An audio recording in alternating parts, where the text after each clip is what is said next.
কিছুদিন আগে আমির হামজা এক জায়গায় ওয়াজ করছে, খাদিজাতুল কুবরার পুরা জীবনী পড়লাম। জীবনে এক ওয়াক্ত নামাজ পড়েননি, একটা রোজা রাখেননি, জীবনে একদিনের জন্য পর্দায় থাকেননি, জীবনে একটা হজও করেননি, একটা টাকা যাকাতও দেননি। এ বক্তা বলেছে মা খাদিজাতুল কুবরা রাদিয়াল্লাহু তাআলা আনহা জীবনে নামাজ পড়ে নাই। ওর চাইতে মূর্খ বক্তা আসমানের নিচে জমির উপর আর নাই। বাংলাদেশের একটা আন্তর্জাতিক মিথ্যাবাদী আছে, আন্তর্জাতিক চাপাবাজ আছে। এটা ভারসাম্যহীন এক কাফেলা, এর নাম হলো আমির হামজা।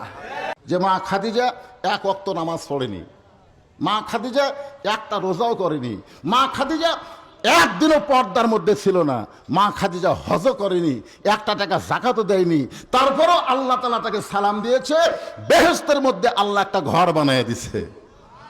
এইটা আমির হামজা বলার পরে ফেসবুকে সেই সমালোচনা। যারা জানে না তারা তো সমালোচনা করবেই।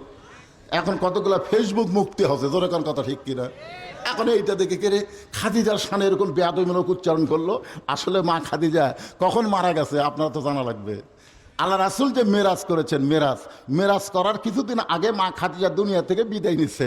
তাহলে মা খাদিজা যখন বিদায় নিল তখন নবী নামাজই পায়নি, নামাজ পাইছে মেরাজের রজনীতে 5 ওয়াক্ত। তাহলে খাদিজা মারা গেল কখন? নামাজ পাওয়ার আগে না পরে? তা আগে যদি মারা যায় নামাজ কোথায় পড়বে? হিজরির 2য় সালে আল্লাহ তাআলা রোজা দিছে।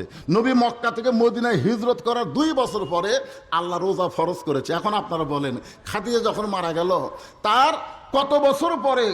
3 বছর আর 2 বছর, 5 বছর পরে আল্লাহ রোজা দিল। তাহলে খাদিজা রোজা কোথায় করবে? জাকাত আইছে একই, রোজার বছরই জাকাত, তাহলে খাদিজা জাকাত কোথায় দিবে? হজ আইছে একেবারে হিজরতের 9ম বছরে হজ ফরজ, তাহলে খাদিজা হজ কোথায় হবে? আপনার বলেন, খাদিজার সময় পর্দার কোনো আইনই ছিল না, তাহলে খাদিজা পর্দা কেমনে করবে? এইগুলো না বুঝে বক্তারও বলা দরকার, বিশ্লেষণ করে ব্যাখ্যা করে।